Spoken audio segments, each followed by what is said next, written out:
to the Blockade Runner podcast. This is John. With me tonight is Dan. What's up, Dan? How you doing?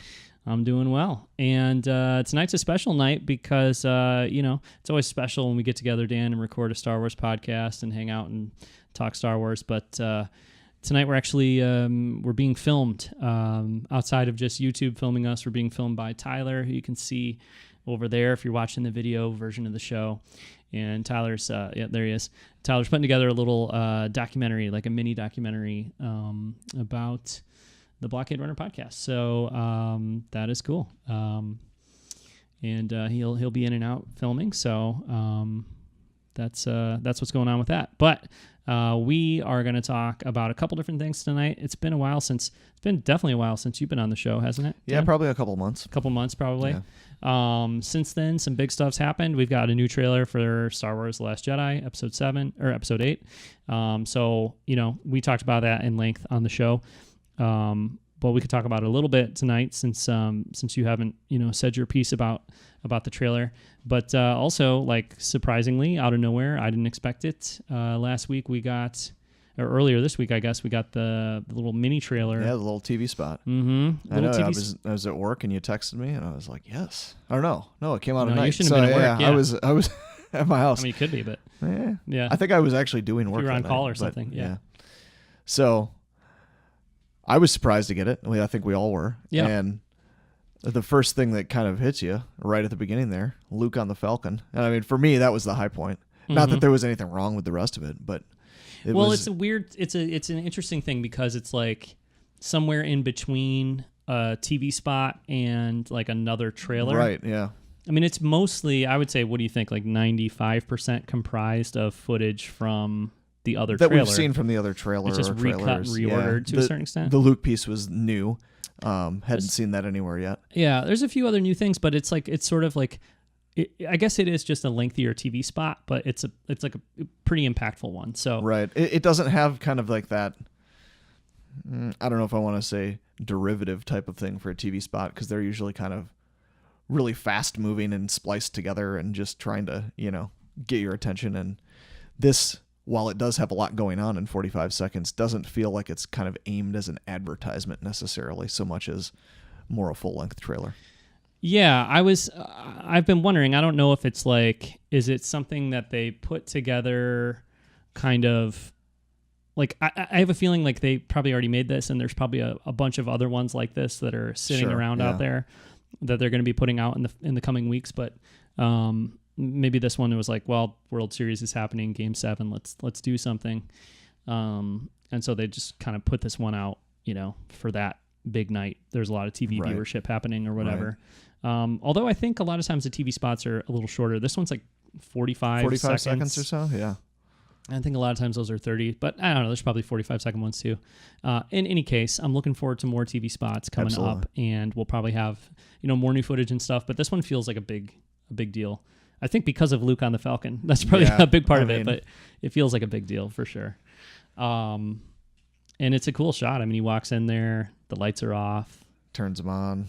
And I was wondering about that. Like, who turns the lights on? Does he turn the lights on? Because he just walks in and he kind of like looks around and the lights come on. So I don't know if it's like a... I mean, I'm glad they didn't kind of do a slap you in the face thing where he like hits the ceiling and they come on. Yeah. Yeah, it was kind of... He didn't seem like he touched anything. Almost like he was surprised they came on. So Right. It'll be interesting to see how that like plays out in the movie. But I'm wondering, why is he on the Falcon? You know what I mean? Like, what's Luke doing on the Falcon? I just figure she flew it there to Ahch-To. So she's kind of doing whatever, and he goes down, maybe sees R2, and then he wants to go in, and he's kind of reliving the past a little bit, kind of bringing him back in, like he's been separated from these people for however long, and who knows how long it's been since he's seen Han. That makes total sense, but for whatever reason, like, I just kind of thought of it like, okay, he's getting on the Falcon, he's going somewhere. Yeah. But it could very much be just like Rey is doing jumping jacks out like on a rock somewhere, and he's like, let me do a little trip down memory lane or whatever. Huh, interesting. I would almost kind of think he's probably like hesitant still. That's the way I was viewing it. Just like he's hesitant when he first meets Rey, he's doesn't want to go back to all this stuff, and he's kind of going in there for the first time after who knows how many years, decades, however long it's been. Yeah. My mind kind of went to a place where I was like, my mind kind of went to a place where I was like, is Rey gone? Like Rey's gone somehow. And so he's going to have to fly the Falcon out of there. But it doesn't really make sense. I mean, we see Chewie and the Porg on the Falcon later in the trailer. And I guess it's probably more like a static location. Actually, there was a cut scene from The Force Awakens in which Kylo Ren walks onto the Falcon and has a similar kind of experience, right? That's true, yeah. So I bet it's more like one of those things. Cool. In our show notes I have like, why is he by himself? Like maybe everybody else is dead. Why is he by himself? I mean, not really, but like I'm like thinking of all these complicated, scenarios in which Luke would be on the Falcon by himself, but it could very much be just like he's checking it out. Yeah. Huh. It could be part of processing Han being gone too. You know what I mean? I'm sure once he finds that out, it's, if he doesn't already know, I feel like maybe he knows. Exactly. Yeah. Okay, cool. Well, another thing I want to talk about with this World Series trailer, we'll call it, or World Series TV spot, is there's a new line from Snoke. Snoke says, "Darkness rises and the light to meet it." And again, you weren't with us when we talked about the trailer the night that it dropped, but to me, one of the huge takeaways from that one is just how much they were emphasizing like the duality of Kylo and Rey. Yeah. And the similarities between those characters. And so I think this is just another example of that to me. I would agree. I'm liking that we're getting a lot of different kind of snippets from Snoke too. I mean, we figure he's going to be in this probably a lot. Yep. Maybe not a lot, but like, have a significant role in the movie. And I'm glad they're not just kind of glossing over him. It seems like they're going to flesh it out and have him involved in the actual story versus just like the baddie that made Kylo turn bad or whatever. You know?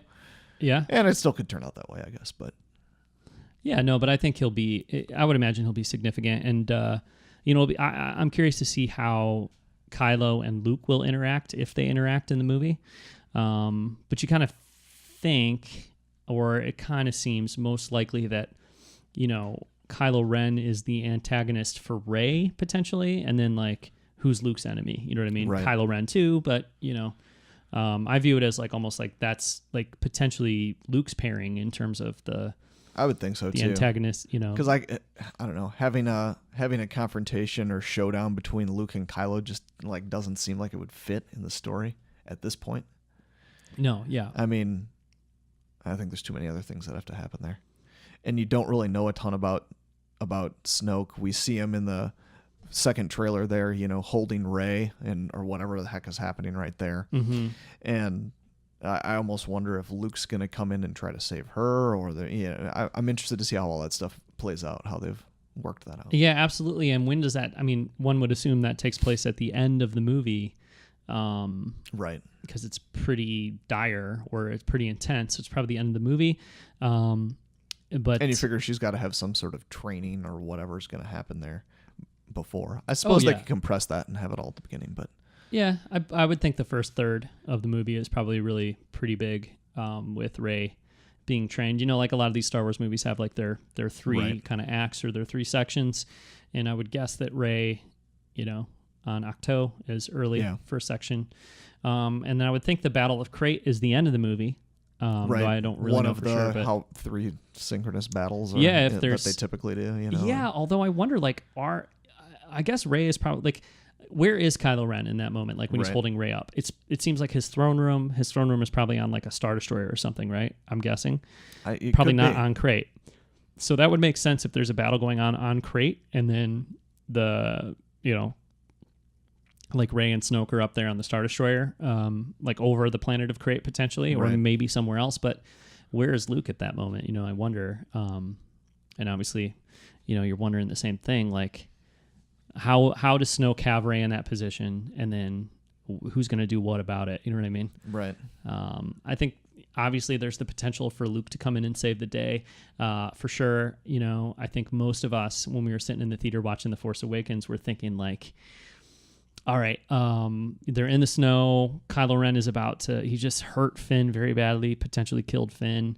He's has the opportunity to do the same thing here to Rey. What's going to happen? That lightsaber went flying, and I certainly expected Luke to show up in the woods, on Star Killer Base.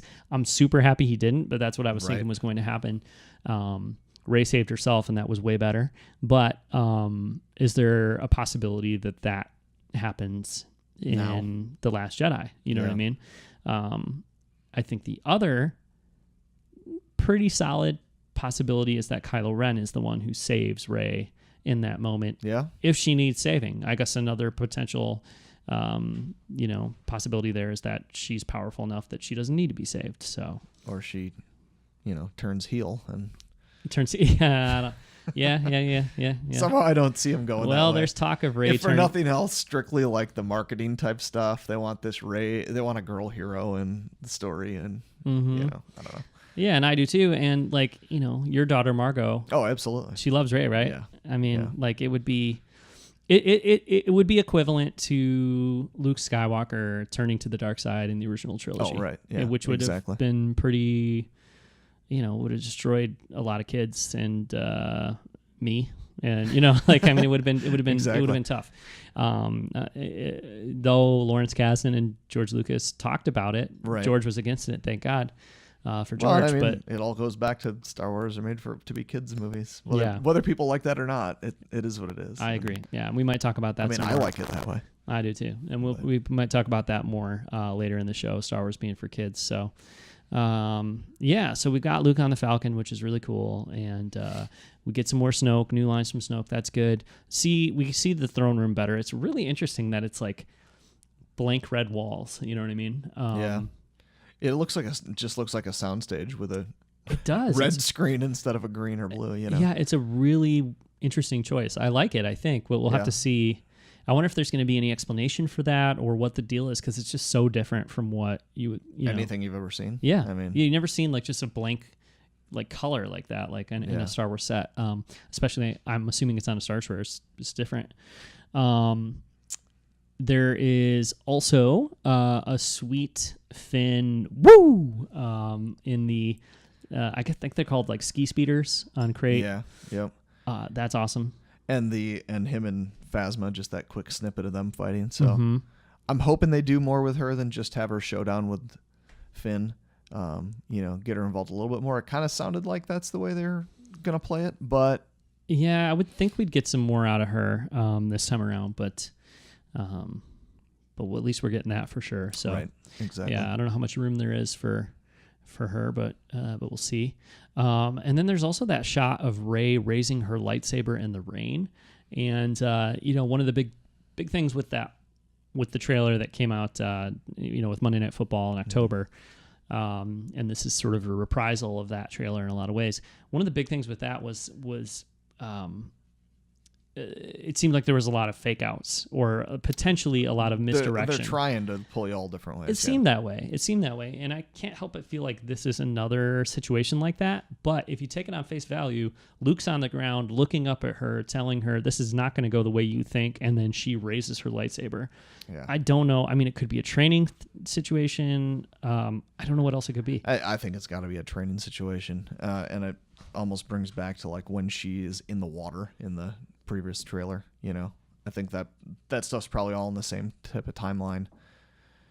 Yeah, and I don't know, the audio doesn't necessarily have to be in that piece either. Right.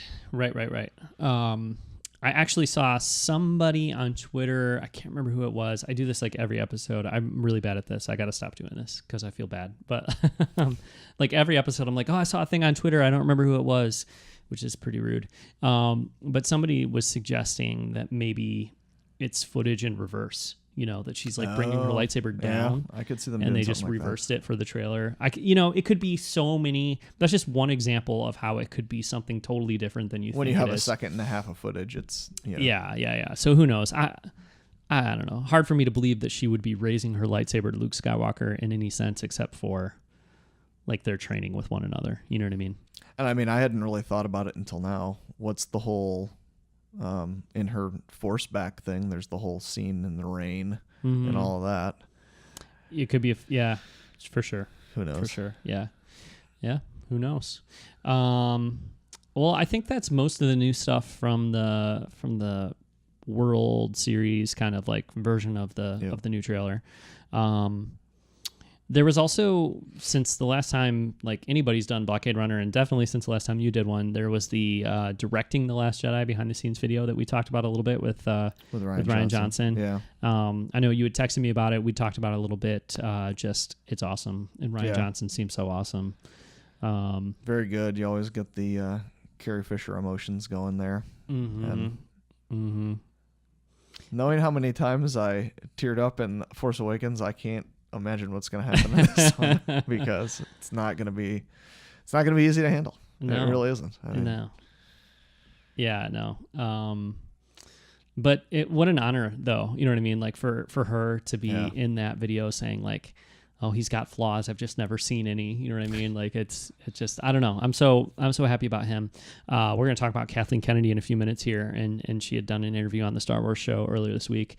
But she just talked about him like he was incredible, and just such positive buzz about Ryan Johnson. So I got to think that he didn't want to do The Last Jedi or Episode 9. Mm-hmm. You know what I mean?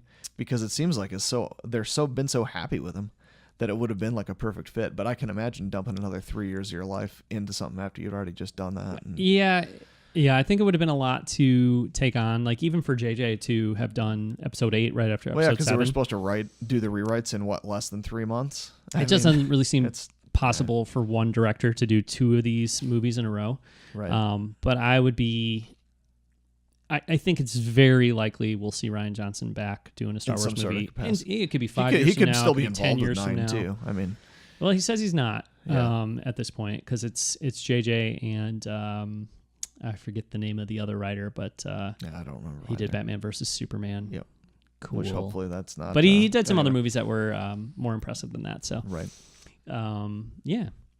Well, let's move on to talking about this Kathleen Kennedy interview on the latest episode of the Star Wars show. Do you watch the Star Wars show regularly? I don't. You don't watch it? No. Okay. Do you watch Rebels Recon?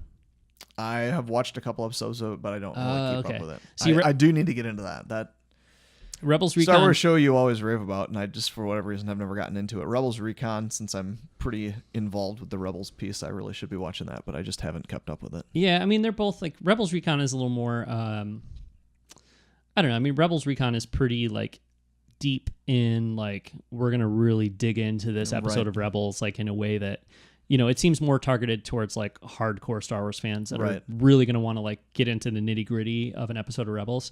The Star Wars show, I think, seems to be, I mean, obviously it's going to be mostly giant Star Wars nerds, like, watching an episode of the Star Wars show, but to me, what I love about it, the head writer and I think kind of creator of the Star Wars show is a guy named Scott Bromley.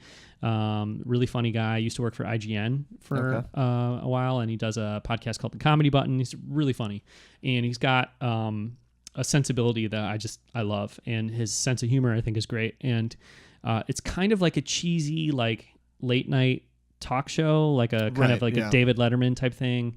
I know you've seen it, but just like the overview of what the show is about, like it's got that vibe, and I love that. And so it's definitely more like general audience kind of in tone than Rebels Recon.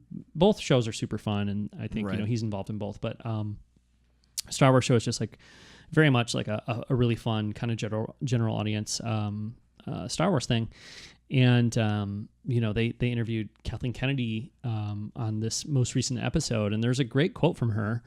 She talked about a bunch of stuff related to Star Wars, but the thing that's, I think, most interesting for us to chat about here for a few minutes is this quote from her. She said, Andy, you know, the host of the Star Wars show, one of the hosts, she asked her about the future of Star Wars, and she said, we're sitting down now, Kathleen Kennedy said, we're sitting down now and talking about the next 10 years of Star Wars stories, and we're looking at narratively where that might go.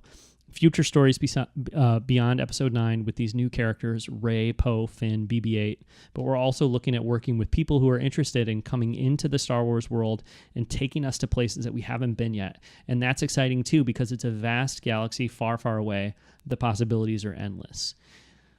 So, no surprise that, you know, Lucasfilm and the Story Group are talking now about what comes after Episode 9. I'm sure they already know what the next standalone movie that's going to come after Episode 9 is, but I thought it was pretty cool to hear her basically confirm, you know, on camera, on an interview that's going to go out to like all the, Right. most intense Star Wars fans, like, Rey, Poe, Finn, BB-8, like they're not done when Episode 9 is over. Like, which is interesting to me because I wonder how, I think we've all been kind of speculating. Okay, so we get 7, 8, and 9, and we got to assume at some point there's going to be 10, 11, 12, and like what arc is that going to take? So are they going to go in these non-episodic movies but use characters that have been involved in them? mm-hmm. I mean, I think we are kind of all hoping that Obi-Wan will have a spin-off, but to me that's a little bit different than having like the main character arcs, like especially Rey, when you think about a spin-off movie with Rey. Well, that's really interesting though. Like it's a perfect way to kind of like dive into what these movies might be, because it's strongly rumored and strongly desired, I would say, from Star Wars fans that the next Star Wars story movie, standalone Star Wars movie, whatever you want to call it, is an Obi-Wan movie. Yeah. Starring Ewan McGregor. Oh, yeah. Okay, Obi-Wan Kenobi is a critical, like a key component of the original trilogy. So if it's and a the movie... prequel trilogy. And the prequel trilogy. Yeah, actually, even more so in the prequel trilogy. More, yeah. I mean, he is part of the DNA of Star Wars, like the original 6 movies. Like, he is a huge part of that. So we make a movie about Obi-Wan Kenobi. Well, why isn't that an episode movie? Well, if it focuses really specifically on him, I guess that makes it not part of the episodic thing. Plus, it's kind of out of order, whatever. But I guess, like, in terms of we look at, like, say, okay, they're going to do a standalone movie about Obi-Wan Kenobi. Well, Obi-Wan Kenobi is a key character in the saga, and they're going to do a movie about him, and it's not a saga movie. So can they do a movie about Kylo Ren and have it not be part of the saga? Can they do a movie about Rey and have it not be part of the saga? Finn and BB-8 and Poe, for sure, I think they could. But then, like, do you do a Finn movie and Rey's not in it and Poe's not in it? Do you do a Poe movie and it doesn't have Finn and BB-8? Like, you know what I mean? So it's going to be interesting to see how they actually start to delineate between what consists for, or, what does an episodic movie consist of? Because you're not going to always want to go to something new like they did with Rogue One. They had new characters and, a plot that we could have, somewhat expected because we knew the kind of dominoes that had to fall there. But at the same time, you don't want to waste the capital you've got with people invested in all these other characters. Yeah. So it's kind of it'll be a fine line to watch, and it'll be interesting to see what they kind of define as episodic versus non-episodic. And yeah, I've heard people talk about, like, maybe after Episode 9, you do like a Poe Dameron movie, and you do a Finn movie, and you do a Rey movie, and you do a Kylo Ren movie. I don't think I really like that idea. Like, I like the idea of I'm totally on board with the idea of them being in movies that are not like episodic movies or whatever, part of the saga. But I would almost think that stuff would fit better in like a TV show type of thing, like a serial or something like that. When you're talking about all these characters, and we've been talking about which ones would fit in these different types of movies, but the other part that she said in there that I really like is it's a vast galaxy, because it doesn't really feel very vast for all the things we have so far. Everything seems so interconnected, and I mean, there's a reason for that, but there's a lot of other things to tackle in these movies in this galaxy. So yeah, I'm really kind of hoping they break out of it a little bit and get decoupled from some of the characters and some of the character, structures that we have come to know. 100%. And let's talk about that. But just like kind of last thing on the, like, Finn, Poe, Rey, BB-8, like, whoever else, individual movies. Last thing on that is just that I don't know. I think that they should all, not necessarily all, but they should be, part of each other's stories, So it'll be interesting to see how do we tell stories about those characters that are clearly not saga stories, but still, I don't think it should be like just a Rey on her own movie. I mean, it couldn't be really, So I guess just sort of like to see where they take those characters and how they're going to tell stories with those characters that are clearly not saga stories, but are still, they don't feel kind of so in the segmented vein of that the Forces of Destiny stuff, where it's just like mini adventures that are going on during the times of the other stuff. Well, I think that's fun. I like that, but I don't know that they would do something that sort of skinny for a movie. Yeah. You know what I mean? Yeah. I don't know. But let's talk about the other part of the quote that you brought up, which is taking.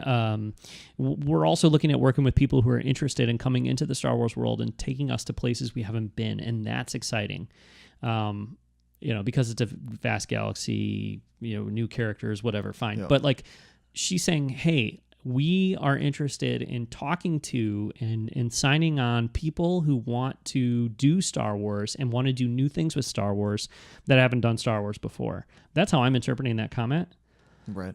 That's cool.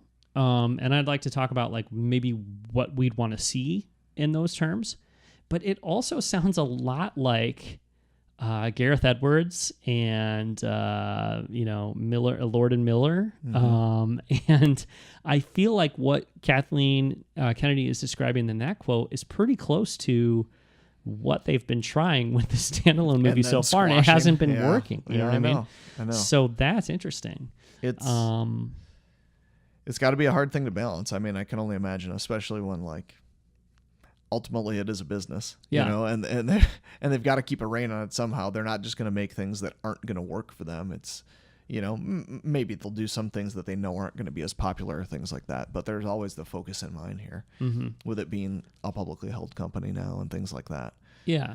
Well, I mean, on that topic, I think what's good is that the people running Lucasfilm right now know that what's best for business is also what's best for Star Wars. Like they want to protect the brand. I think that's why Lord and Miller get fired and Ron Howard gets brought in, because they were staring down the barrel of a bad Star Wars movie, and they know that's not best for business. So as long as that's how they're making decisions in terms of things being best for business, like what's really good for the future of Star Wars, what's good for the reputation of Star Wars and the integrity of it, then that's good. But I mean, it kind of brings me back, and I think I've brought this up before. Okay. So what we've defined as episodic movies now is stuff that is tying directly more or less to Skywalkers, right? Yeah. And we'll see how that plays out a little bit more over these next two movies. But like, let's fast forward 20 years from now, and we've got 6, 9, more movies, episodic movies. At some point, it's got to break off from there somehow, right? Because you're getting farther and farther away from these main characters that defined what an episodic movie was in the first place. Well, anybody who knows me or anybody who's been listening to the podcast for a long time, which would put you in a very exclusive group, like like two of them are probably in the room talking on microphones right now. If you know me or you've been listening to the podcast for a long time, you know that since December, 21st, whatever day it was in 2015 when I walked out, December 19th, I don't know, when I walked out of The Force Awakens, my inclination is that Rey is Han and Leia's daughter.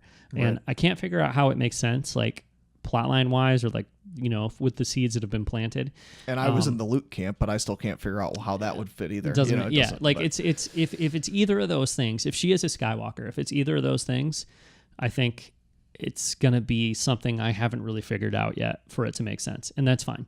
But the reason I bring this up is if somebody told me right now you have to make your guess, what is it? I'm going to say Han and Leia's daughter. I don't know how it makes sense, but I think that's what it is.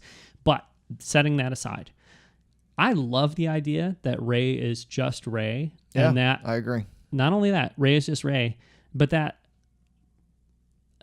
Rey's story, Rey, to me, Rey is the next Luke Skywalker. She is every bit as beloved to me as Luke Skywalker is. And I don't need her to be a Skywalker for her to be a saga worthy. As important as the Skywalkers. Yes, she can be the protagonist of a saga movie. And you can toss the Skywalkers aside eventually. You know what I mean? And so if they continue to create characters as wonderful as Rey, I'm happy to continue to follow Rey's story or Rey's offspring or just new characters that are as intriguing and beloved as Rey. And you can still make it part of the Star Wars saga to me. Kathleen Kennedy, George Lucas, whoever, when they talk about it, they say well, what makes it a saga movie is that it's a Skywalker story. I think that's cool for 3 trilogies. It makes sense for them to say it now, but it probably doesn't make sense for them to say that in 10 years. It makes sense. Yeah. It makes sense when you're talking about these 3 trilogies, but it doesn't make sense as a rule that has to be followed hard and fast. I think if it's just generational, who is the hero? Who is the Luke Skywalker of 2 generations from now? Well, that's what episodes 15 through 18 should be about, you know? Well, and if they're not Skywalkers, okay, fine. And maybe they just abandon the episodic thing altogether. They can go and make new arcs with new offshoots of characters. You don't necessarily have to. I mean, I hear you. The precedent's been established. But I hear you, but if you remember in 1999 seeing that trailer in your basement at your birthday party, we watched it a couple times that night. A couple times, and it said every generation has a saga, and then Captain Tarpals emerges from the fog, like, hey man, maybe the next trilogy is about Captain Tarpals, Whoa. but like, no, just kidding, but like. I love that idea of every generation has a saga. Yeah. Like, to me, it's generational, you know? And I guess you can't do a trilogy. You can't do a trilogy every 8 years. With kids that are at, like, the prime age for seeing these movies. Sure, sure. But, like, you can't make a new trilogy every 5 years or every 8 years or 10 years or whatever if it's truly every generation has a saga. But I like the idea that each generation has their story that needs to be told. You know what I mean? Yeah. Like, and so...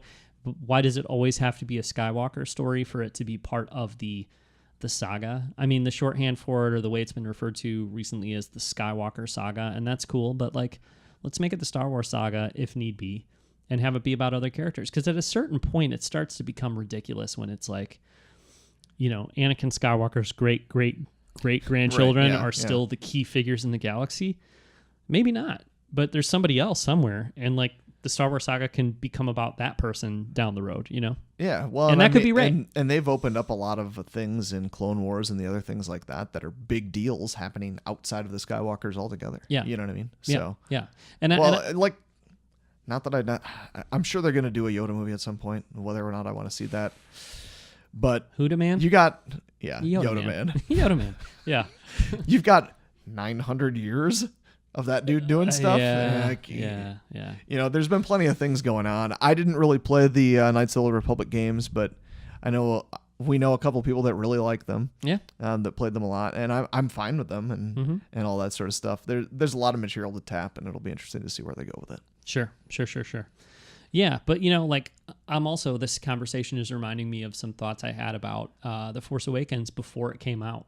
And I remember hypothesizing. You remember, like, in 2015 when we were convinced, a lot of us were, maybe you were smarter than me, but like a lot of us were convinced, Jakku's actually Tatooine. I don't know why they're calling it Jakku right now, but it's definitely Tatooine. Yeah, trying to do that switcheroo.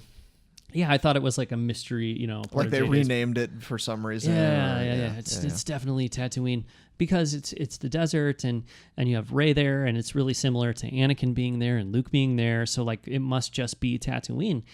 I actually really love the idea, and I don't know if I've ever thought about it this way until tonight, but I love the idea that the motif is more important than the details.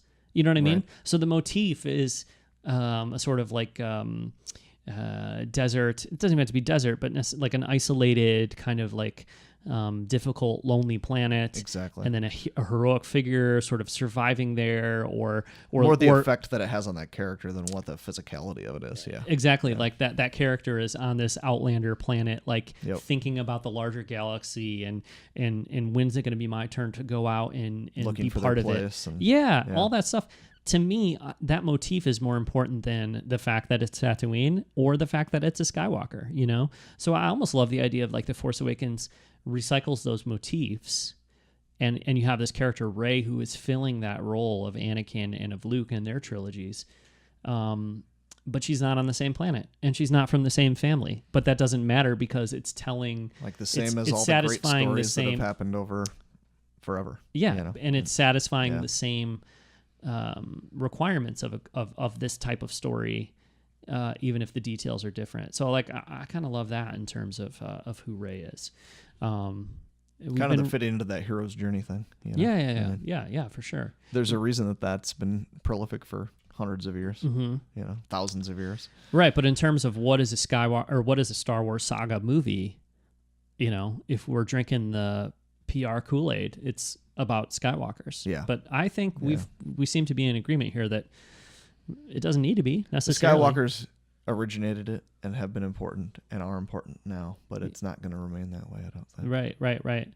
Yeah. And I think too, like if Luke is I can't wait to see the see the message boards when that happens too. You know, the division there. It'll be interesting. Yeah. But I think of Luke as Rey's father figure, that's just as meaningful or important as if he's her actual father. Like, Absolutely. It doesn't matter. And that could be an even more powerful thing for them to use. Just, you know. I do. Yeah, for sure. Cool. Well, let's talk about Who real quick before we jump on to like our last topic here. Let's talk about Who.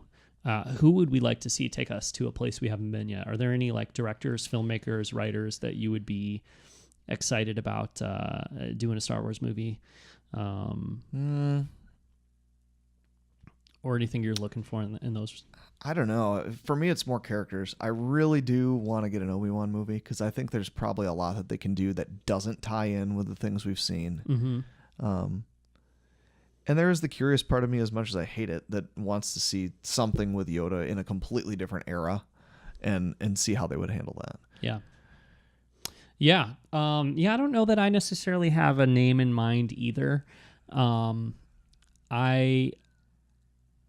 I would love to see, we've talked about it before in the show, but I would love to see a little more diversity in terms of like who directs Star Wars movies, because so far it's always white men, you know what I mean? And it would be interesting, of course, to see a take on a Star Wars movie from a director that's not a white man. Like, let's see something, from a different perspective and what could be brought to the table in terms of that. You know, I think we talked about a bunch of names when we were talking about episode 9 and who might direct it after we found out that Colin Trevorrow was fired. And so, all the names we brought up then, I think could be potentially good choices. Ava DuVernay is who J.J. Abrams mentioned when asked, like, who do you think would be a great, like, to direct a Star Wars movie? And that sounds cool. I don't think Patty Jenkins can do one anytime soon because she's tied up in Wonder Woman. I actually haven't even seen Wonder Woman yet, but I know people say, people say really positive things about that. Really young directors, I think, would be cool. You know, Rian Johnson's a pretty young director. J.J. Abrams, Gareth Edwards. But, like, maybe somebody really, young and fresh and new would be cool. People mentioned... Seems like that's backfired on him in the last 18 months. It absolutely has. It absolutely has. I wonder how much that's going to make them hesitant. You know, she says she wants to use more, find other people's voices, but like you mentioned earlier, you got to wonder, like, in the grand scheme, how that's going to play. Yeah. I mean, they were really fortunate with Rogue One. Everything turned out great with that. It seems like things are going well. I mean, they're obviously always tight-lipped with Solo, but you got to think that that's going to go off fine without a hitch. And you know that Episode 9 is going to be fine too. There's no way that JJ is going to drop that ball. And for me, like, especially since having kids, starting like about 8 years ago, I have not kept up with, contemporary like filmmaking and filmmakers and stuff as much as I had before that. Chris Stevens on the show. I wish. I invited him kind of last minute, though. It's not really his fault, but he was busy tonight. But no, for sure. But like my, that's a disclaimer before stating here that like my favorite, filmmakers in the last 10 years, 20 years, I guess. Definitely 20 years, or like Wes Anderson, Sofia Coppola, David Gordon Green, and I don't think I can really envision or imagine a Wes Anderson Star Wars movie. I could see potentially a Sofia Coppola Star Wars movie, especially if it was something more along the lines of an Obi-Wan in the desert type movie. And you got the like Coppola that. Connection there too, For sure. And well, hey, you've got the Sofia Coppola connection because she was in Star Wars Episode 1. She was a handmaiden. That's right. So, something like that could be interesting, but it would definitely be kind of a stretch and a, it's just not the kind of movie she makes. But David Gordon Green, who directed, All the Real Girls and George Washington and Snow Angels, I think it was called, and has also done some pretty silly movies like Your Highness and I don't know. He's done a bunch of goofy stuff. What's the Danny McBride show on HBO? Eastbound and Down. Yep. He kind of co-created that.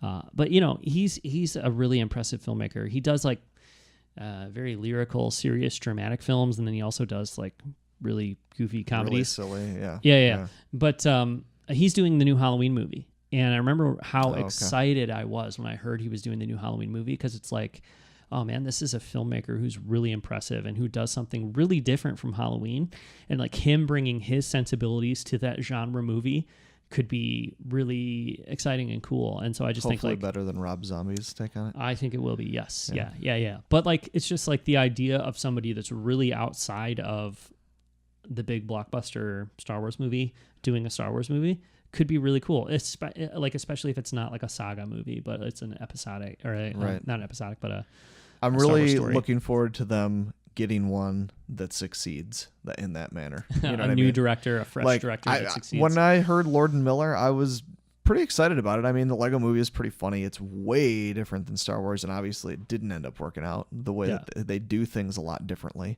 when they're filming. And I can see why it didn't work out, but it could have been pretty interesting. Yeah. You know?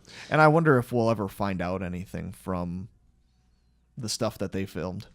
Versus, I've got to think that they're using probably some of it, but maybe not. Yeah, I'm sure they are. There was a report that came out earlier this week, I think, that was like, oh yeah, it was from a maybe less than reputable source, and it was like Ron Howard basically reshot the whole movie, like it's all new footage, almost completely. But I don't think that makes sense, and I don't think that's really necessarily based on reality. I don't see how he could have in the amount of time that he reshot the movie, and there's got to be a decent amount, you know, even if it's only 30%, there's got to be at least 30% of that movie that they shot.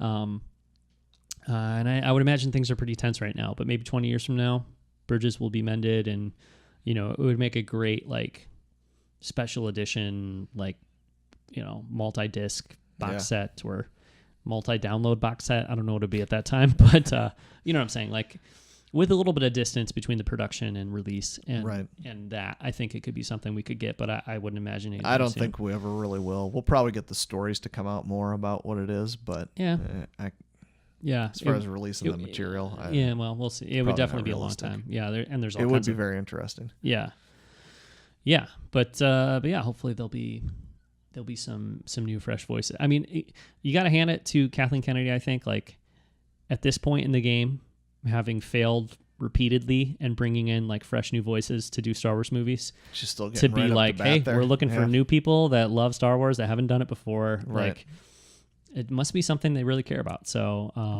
I think we'll see that soon, and that's something I'm looking forward to. Okay.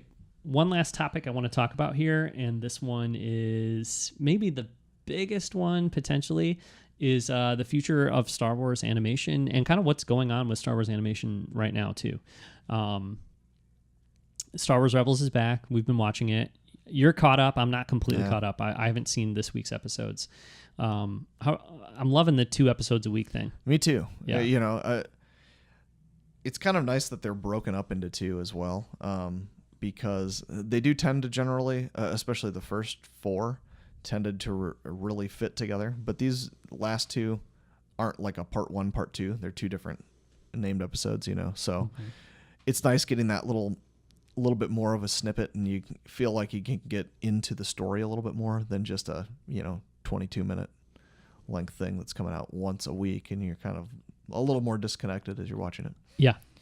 Yeah, and it definitely demonstrates that they are pretty hell-bent on telling connected stories that almost require 2 episodes to be told. You know what I mean? Right.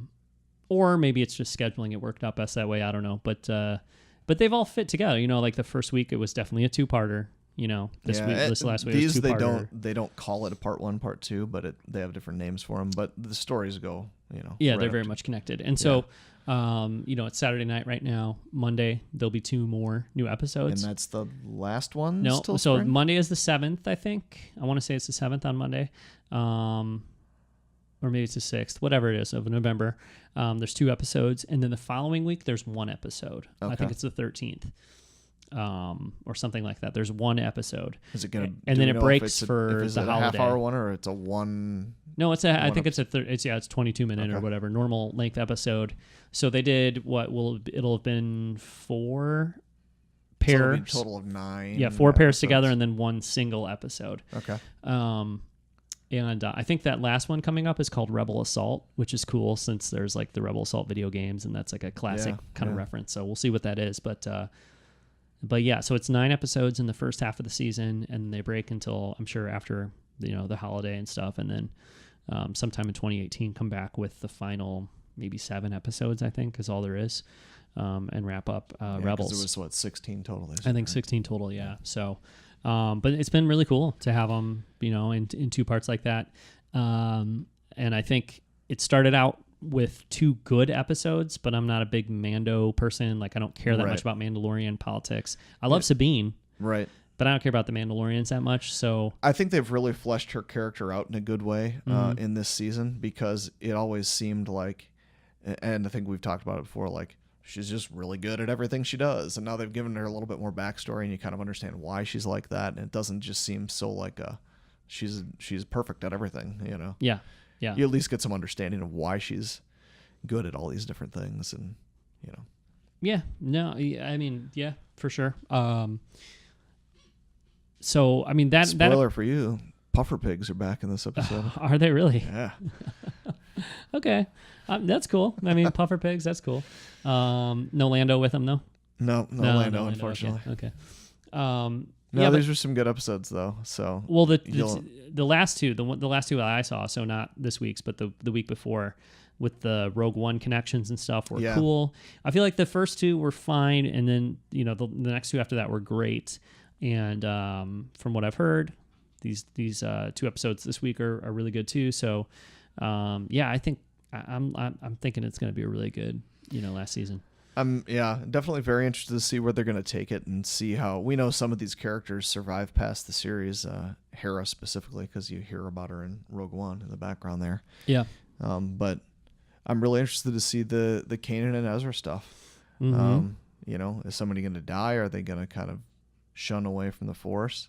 It's kind of one of those debates I know we've had before. Like, they say there's no more Jedi, but then you've got these Force users walking around, and how does that fit into things? And I'm not a stickler for there are no Jedi left when Luke comes around type thing.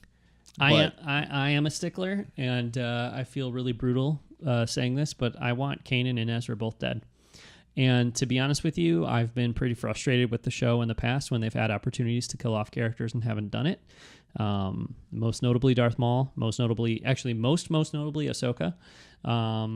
And then I feel like Kanan could have gone too earlier than he has. I like Kanan the character a lot, so I'm glad he's around. But at the same time, in that battle with Darth Maul, when Darth Maul blinded Kanan, like, I think it would have made a lot of sense for Kanan to die there. You know what I mean? They talk a lot. Dave Filoni would not Filoni, have been out of the story, I know, and Dave Filoni and those guys, they talk a lot about, this being Ezra's story.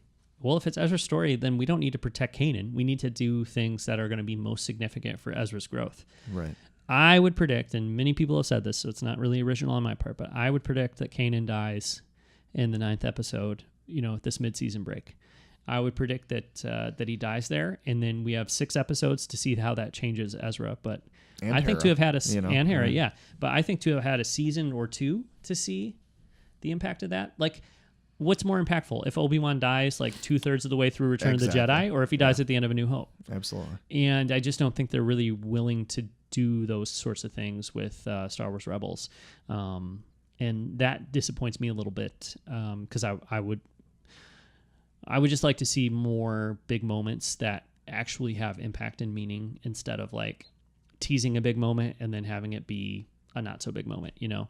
Ahsoka living at the end of that season finale was just like, or whatever happened to her, I don't know. But them being unwilling to commit to her dying was just, I just thought it was very much like it should have been a huge moment, and instead it was like a sort of a big moment. Right. But I want them both dead, because to me, like, if Ezra's like, oh, well, I quit the Jedi Order. Ahsoka quit the Jedi Order in the Clone Wars, and she's back in Rebels, and she's still a Jedi. Like, if she calls herself a Jedi or if she doesn't, what's the difference? Right. Luke Skywalker is like the last best hope for the galaxy besides Leia, or in addition to Leia, or in conjunction with Leia, whatever you want to say. But, like, he is supposed to be that great hope for the galaxy. Well, if I know that there's somebody like Ezra running around who decided like he'd rather be a smuggler or something, but he still has all that potential and power, Right. then it just cheapens it, And at the end of the day, like, be willing to make tough calls. And if you're going to say that these things are that important, prove that they're that important. Yeah. So that's what I'd like to see with Rebels. But it's been really good so far, and I'm really excited. After the first season of Rebels, I was so in love with that show. Like, the first season of Rebels, I love so much. 2 and 3 were a little bit halvesies for me. Like, I go back and forth on those, but there's definitely some fluff in there. Yeah, they weren't as solid as the first season in my mind. But I'm hoping season 4 will be really strong.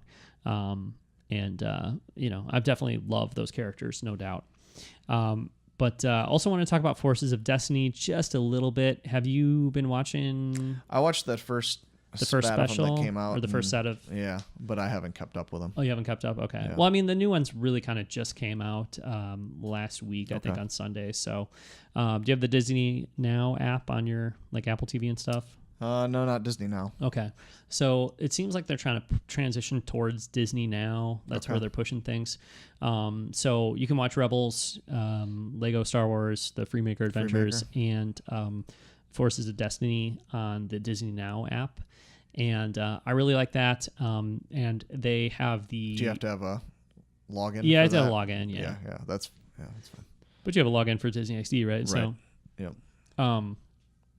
But on the Disney Now app, they have the 2 half-hour long TV specials of Forces of Destiny, which are narrated by Maz Kanata. Like, she kind of jumps in every once in a while. Oh, cool.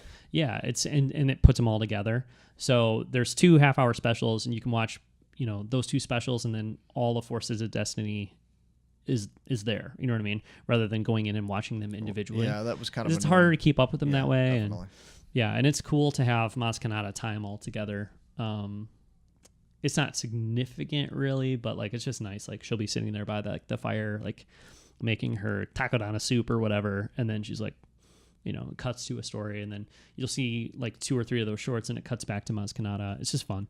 So anyways, those are cool, but those are kind of with those 2 shows being on the air right now, like Rebels and Forces of Destiny, it's just an interesting time in Star Wars animation, because Rebels is wrapping up and Forces of Destiny is awesome, but it's totally not made to go on for a long time. Yeah, I mean, it could be something where they have a burst of Forces of Destiny shorts once or twice a year for a few years in a row or something, if they wanted to keep it going. Right. But it's not a main line piece of Star Wars animation or whatever. So in this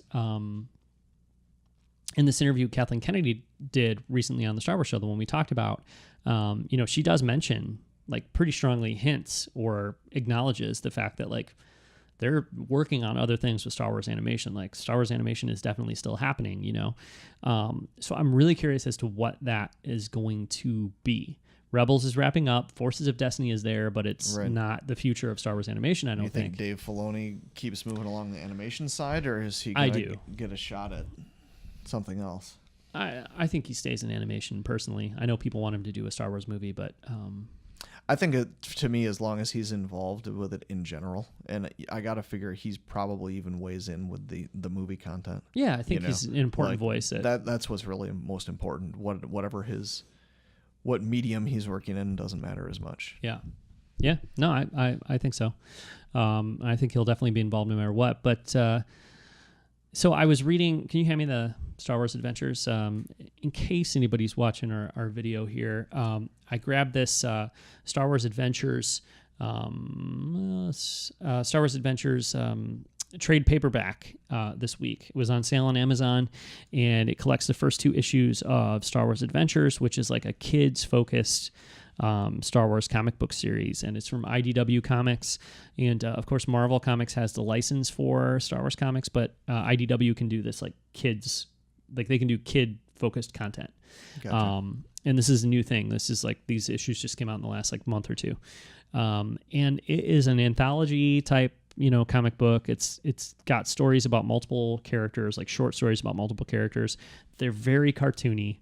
They're very stylized, and they're very much, I don't know what the official word is on if these are canon or not, but they certainly don't feel like anything that needs to be taken seriously, like canon. I guess they're canon in the sense that they probably don't contradict anything in canon, but I don't think we're meant to like view these as necessarily like, I don't know, something that we need to bring with us outside of these stories. You know, it's just kind of like they're fun stories. So, but I was reading this and I was thinking like, my God, like this is a really fun, really colorful, really stylized, really cool comic series and series of stories that are aimed at little kids, and they're just fun. And I think that, I don't know, like I love Rebels. Clone Wars was cool too. But those are shows and it's animation that's trying to toe the line between being something for kids and being something for adults. Right. And I'm curious what you think about the idea of like Star Wars animation sort of forking off into two different directions going forward. Like, well, I mean, it really has to be, because I'm sure, like most other people, comics were the thing that I got exposed to when I was young, and I don't need a super adult comic coming out about Star Wars. You know, we've got some of that with, you know, the Darth Vader ones and Poe Dameron and those different things. And I mean, it's not like it's mature content by any means, but having comics like this, I was thumbing through it when I got here. That's the sort of stuff that I like want, that I think of kids reading. You know what I mean? Not something super serious. When I'm reading through comics, it was entertaining stories that didn't hold a lot of weight necessarily, and that's kind of what comics are. And don't get me wrong, I realize that there's a vast offshoot of comics that are not like that. But when I think about, you know, from my father hat here, you know, like that's the sort of stuff I want to give to my kids to read.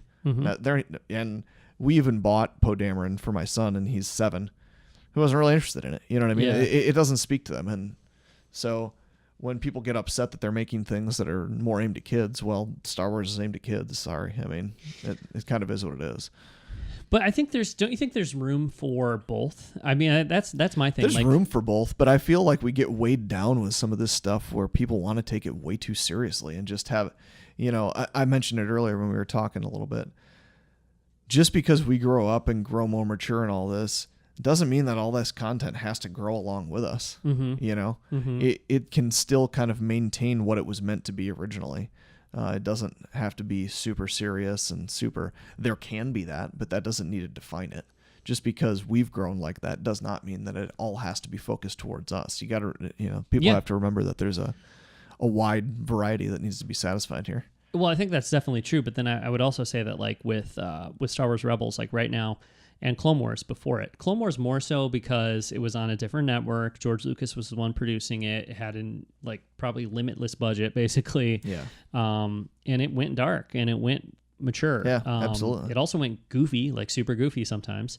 But what was the thing with all of the mini guy and like all those guys? Gascon, and the like yeah, exactly. You know, what I mean? Like that goofy stuff. Yeah, it got goofy, and it sometimes it was silly, and sometimes it was really dark and serious. But like,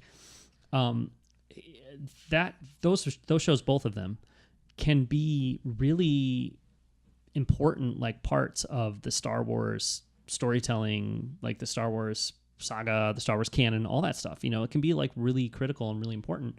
And I think that's great. Like I love that. And I love like tuning into Rebels once a week now and knowing like there's going to be some relatively meaty, like pretty, like canonical or whatever you want to call it. Like, you know, intriguing stories. You don't have to have serious all the time though. Yeah. There's a place for both.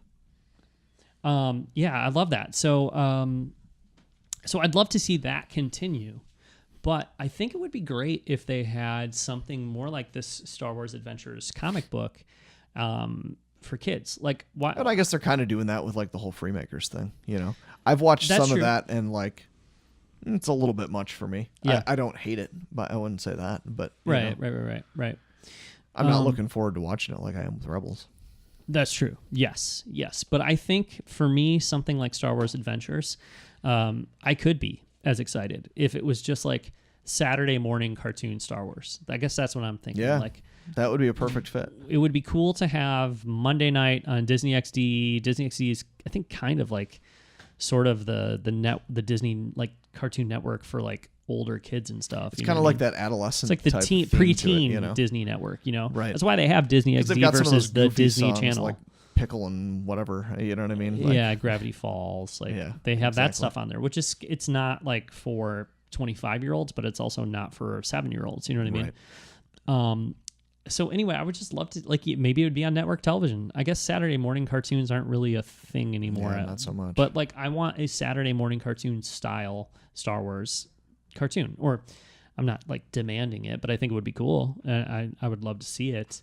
And I think it could work really well and be really fun. So I don't know. That's kind of what I would hope for. And I think what that could do is it could mitigate some of the problems people have with like Star Wars animation in terms of, well, Rebels is canon, and yet you have Inquisitors with helicopter lightsabers. Okay, the helicopter lightsabers suck. Like, I don't like them. That was lame. And it was in this show that I'm supposed to take really seriously. But if it was in like a Saturday morning cartoon style, like Star Wars story, I would think like, okay, well, that was just goofy and whatever, but like, I know I'm never going to see that in a movie. Like, I know like that's not part of, it's part of this like over the top stylized version of Star Wars. It's been a while since I've gone back and watched all of them, but when they did the original Clone Wars cartoons, is that what they called them? By the Samurai Jack. The shorts, the Clone Wars short. Yeah, Yeah. it was just called the Clone Wars, I think. Yeah. Those kind of were almost in that vein, more of a Saturday morning cartoon style. They weren't really serious. They still had a little bit of meat to them, but they were kind of all over, kind of. I think they were Saturday morning cartoon in terms of like plot wise. It was just very like kinetic and very action heavy. Yeah, that's kind of where I'm going. But I'm thinking like like the X-Men cartoons were when we were little, or the Ninja Turtles. It wasn't even much dialogue in those things, but tone wise, they were kind of more dark than like your. But yeah, I guess if you think like X-Men, maybe more in that direction. Right. Yeah, no, but part of the problem is the whole canon thing, like people being so worked up about canon, and I get worked up about it too. I get it, but like, I don't know.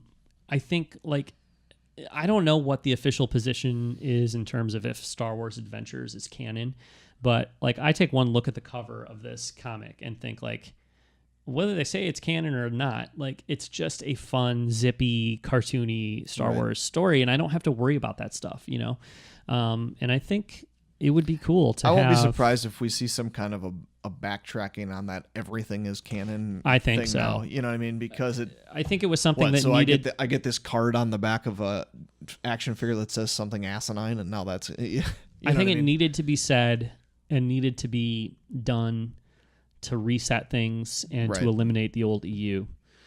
But at some point, you got to use common sense. Now, moving common forward, sense comes into play here, right? It's causing problems more so than And I think that like we as fans look at it differently than Lucasfilm actually looks at it, which is I think Lucasfilm gets frustrated about that too. Like we're not saying everything's all. I don't know that I've ever heard George Lucas call it a lightsaber.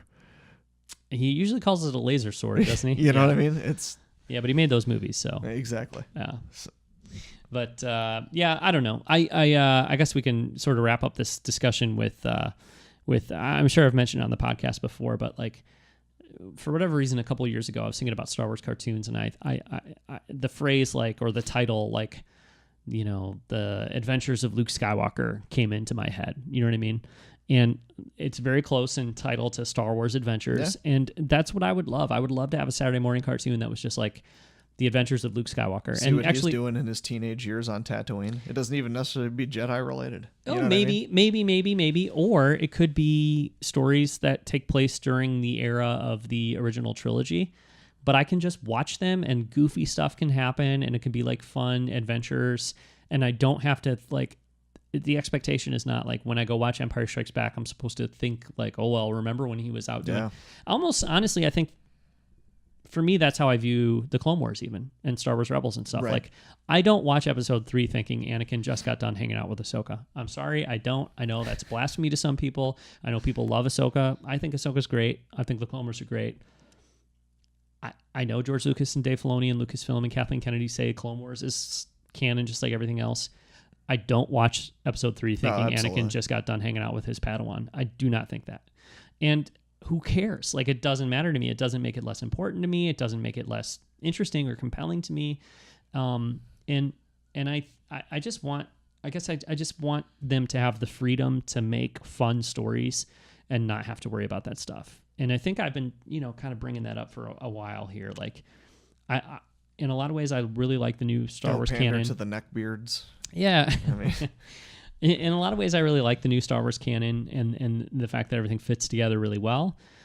On the other hand, I would love to see some more goofy stories that, don't necessarily have to be part of this like canon or whatever. And I think like Star Wars animation could be definitely the perfect avenue for that. A great avenue for that. And I think this comic, Star Wars Adventures, is a great avenue for it.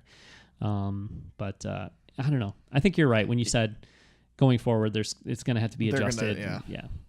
I think it will, and I think it's aside good. From them being involved with a movie that was supposed to be more like that, I could see a live action movie filling that with somebody like Lord and Miller, doing that more kind of a lighthearted feel to a movie. Yeah. I think because so. I guarantee that's what that would have been. And it unfortunately they just got chosen for Han Solo, like one of the most important characters in generations. And, so. Although that's interesting because, like, you brought up Lego Star Wars earlier. Like, I don't love the Lego Star Wars cartoon. Like, it's okay. I've watched it a few times. It's okay, fine, but man, I'd be kind of bummed if I went to the movie theater and there was like a Lord Miller produced like Star Wars movie that was like as sort of silly as Lego Star Wars. Like, that might be too far for me. I don't know, but maybe it's because it's in the movie theater. There's something sacred about Star Wars movies where I kind of don't want those to go off in different directions, but I would agree. A cartoon I could go for. But you know what? I guess takeaway here is it'll be interesting to see what happens with Star Wars animation going forward. Star Wars Adventures is a really fun new comic from IDW Publishing, and if you look up the first trade paperback on Amazon, I don't know what it's going for right now, but I got it. I think I'm going to snag it. It's cool. Looks very cool. I think I got it for like under $7. I want to say for this trade. It was really cheap.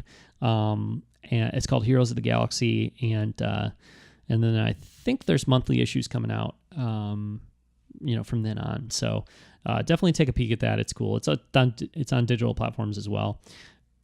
As we wrap up here, Dan, as a public service announcement for you, for me, and for everybody else, I pulled up my calendar program. 6 weeks away. It's 6 weeks. The reason yes, that's awesome.